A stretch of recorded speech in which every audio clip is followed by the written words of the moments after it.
Evening.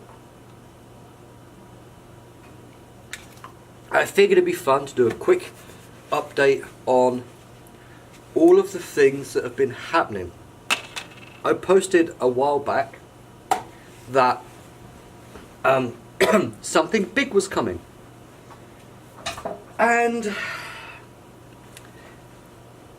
most of it's here. We're still waiting on getting back to the shop and doing the roofs, because we seem to have access to a few toys. So let's go. 3.5 inch GWR Mk1 third class wagons. You've probably seen my test mule that will never see the rails, made out of plastic. Mr. Paul Stribling's got one.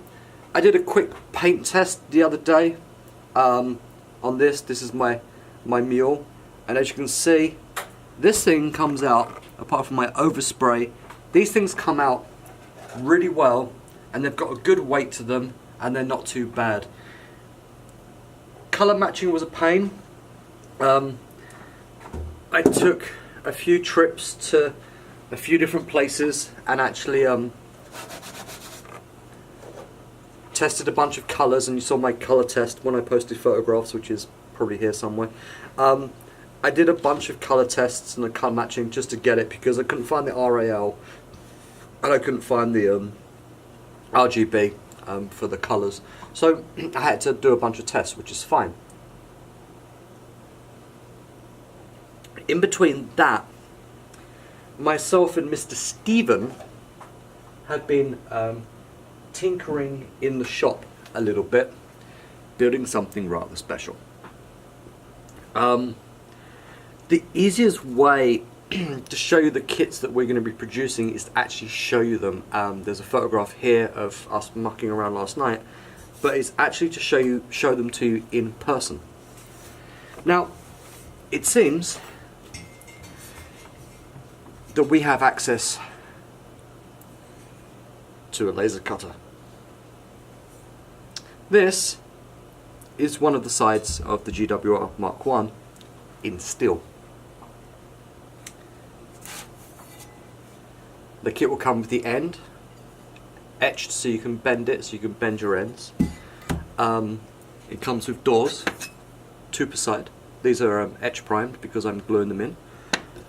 And we went a bit nuts, and we did you got the side beams, which are separate pieces, and the buffer beams, which are separate pieces as well. We went a bit nuts, and we went with a 3/8 inch base, which is complete overkill. But, and you're about to hear some grunting.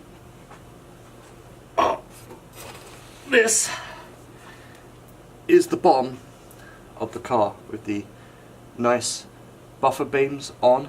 We're using 440 screws, and then the side rails are single pieces all the way along, so you end up with the base, and we only started building these yesterday. The base with 2 ends, 2 side beams.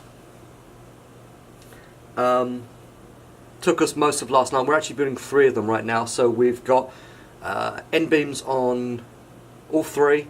Side beams we'll get on 1. We'll get the side beams finished off, and then we'll end up doing the main assembly. I'm gluing the doors. I have I've been working on and off all day, adding the doors into this thing. So this is just JB welded on, and they actually turn out quite nice. You leave them up flush on top, and they come out really nice. So you end up with these really beautiful laser cut steel sides, steel ends. The base, I think, is pretty easier for people to actually source yourself. You can get someone to cut it for you, because it's going to be really heavy. These aren't light in any way, shape or form. If you lose the base, you're losing about half the weight for shipping, and shipping is going to be expensive. I shipped one of these in HDPE to England last week to Paul, and I think the shipping was $209 on the kit. So it's not cheap, but you know, I'm in Canada, what do you want? So yeah, so that's what's going on. We have these, well, we're laser cutting these steel frames. So you get 2 sides, 2 ends, the buffer beams, the side beams, and wait for the next update. a pre-bent roof. Yep, we're doing the roofs as well. Our plan is to hit the shop tomorrow as it's nice and quiet, and to go and pre-bend and build the jig and pre-bend the roof. So hopefully next time I do a video you'll actually see one of these built, probably partially painted, but completely together with everything attached to it. So that's it. Doors are gluing over here. There's some stuff over there drying. This, I'm about to stick a door in, get some JB Weld going. This base is done. That's got a door in it, it needs another door on it. So it's really busy. We're test fitting these.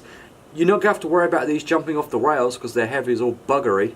We'll give you a weight at some point, but without bogies, which we're going to have to figure out and go build ourselves some bogies, they're going to be heavy. You know, a 3.5 pulling. I did an efficiency competition at the club this year, Montreal Live Steamers, and I think I had about 175 pound and me plus my riding cart hanging off the back of my my haul for that, so it went pretty well. So I'm guessing that will quite well, the haul will probably pull these. I know full well the Britannia, which is sitting over there somewhere, the Britannia will pull them, no worries. What else? We're also doing 5-inch GWR towed vans. My dad wanted one, so I sorted out the kit for him. That's going in the post tomorrow. So we do actually offer the guards van for GWR in 5-inch as well now. Is there anything else that you are needing an update? I think that's it. Yeah. So, bloody big Great Western coaches in laser cut still, and it takes us ages to laser cut them, and then laser cut the base, and then laser cut everything. It's a lot of work, but it's coming along pretty well. It's coming along nicely, and I think hopefully you guys like them. Hopefully you guys will buy them, because last time I checked them, beer's not free. Have a good one. Hope you enjoyed the video. It's on YouTube. I'll put a link to the YouTube. I'm posting all the videos on Facebook and YouTube now, so you can actually go through, and I'll try and update as much as possible. Yeah. Big laser cut, still Great Western wagons, coaches. We've lost our mind. We really have. It's crazy, but keeps us out of trouble. Stay beautiful. Peace.